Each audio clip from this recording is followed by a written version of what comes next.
From Neural Newscast, this is Deep Dive, exploring the moments that shape today.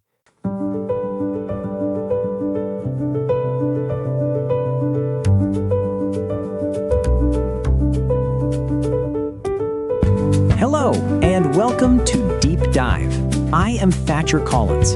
And I am Vanessa Calderon. Today is May 8th, 2026, and looking at the calendar, this date stands out as a genuine turning point for humanity.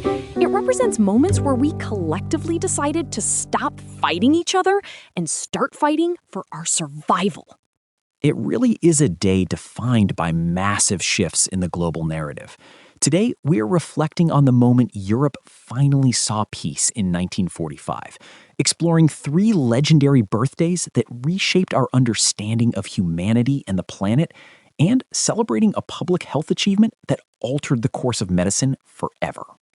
Let's start with the heavy hitter. May 8th, 1945, VE Day, or Victory in Europe Day.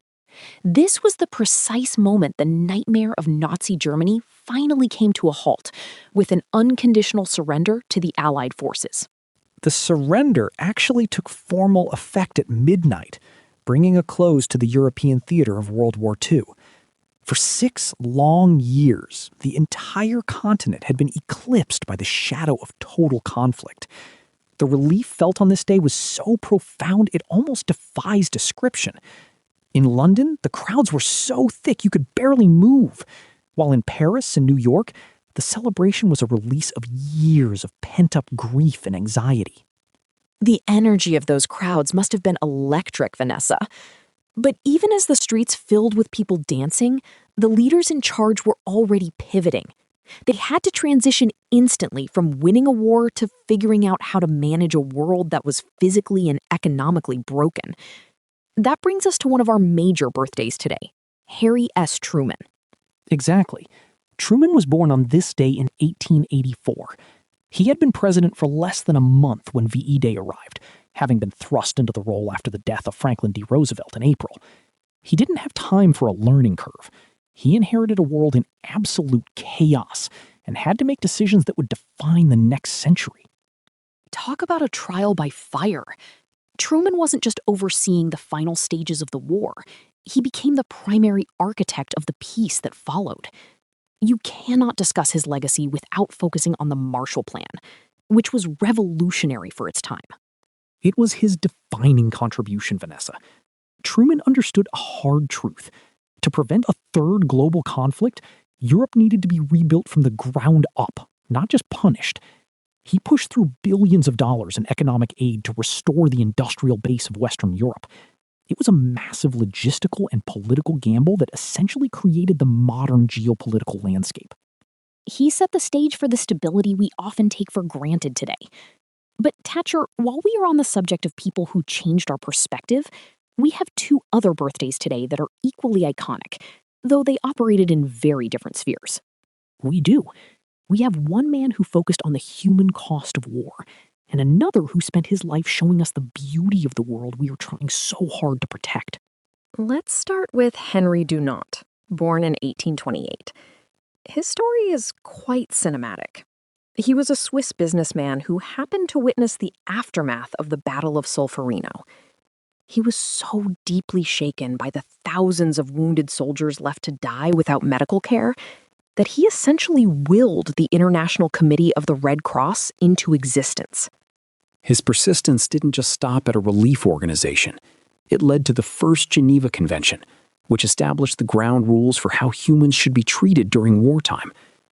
Because of that foundational work, he became the first person ever to receive the Nobel Peace Prize in 1901. His impact on international humanitarian law is essentially the bedrock of modern ethics in conflict. It is a heavy, solemn legacy. On a much lighter, but no less profound note, today is also the birthday of Sir David Attenborough, born in 1926.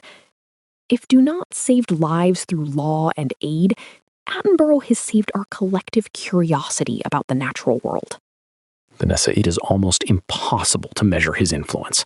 For 7 decades, he has been the voice of the planet. Through series like Life on Earth and Planet Earth, he used broadcasting technology to bridge the gap between human living rooms and the most remote, fragile ecosystems on the globe. He made us care about the environment long before it was a mainstream political movement.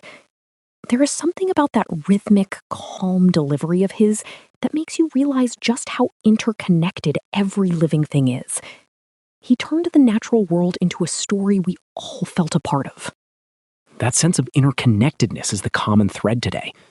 Whether it's Truman's diplomacy, Dunant's humanitarianism, or Attenborough's ecology, these figures all argue that the world works best when we cooperate on a global scale. Which brings us to our fact of the day. Because nothing demonstrates the power of global cooperation quite like the moment we actually deleted a disease from the face of the earth. You're referring to May 8th, 1980. That was the day the World Health Organization officially declared that smallpox had been eradicated.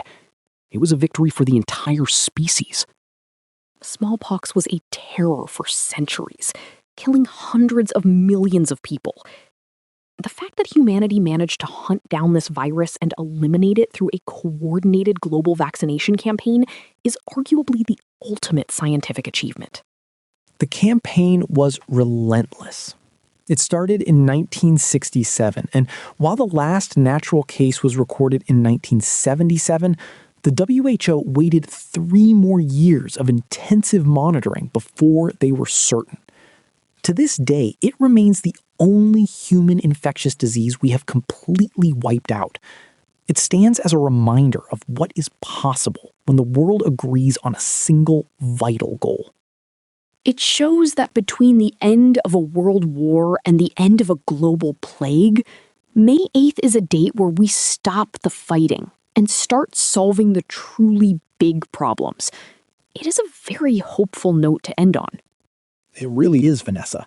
From the silencing of the guns in Europe to the birth of the Red Cross and the eradication of an ancient disease, this date serves as a testament to human resilience. It shows our capacity to progress against even the most overwhelming odds. It gives me a lot to think about as we move forward. I am Vanessa Calderon. And I am Fatra Collins. Thank you for joining us for this episode of Deep Dive. For more historical narratives, visit deepdive.neuralnewscast.com.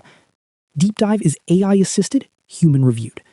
Explore history every day on Neural Newscast. This has been Deep Dive on Neural Newscast, exploring the moments that shape today.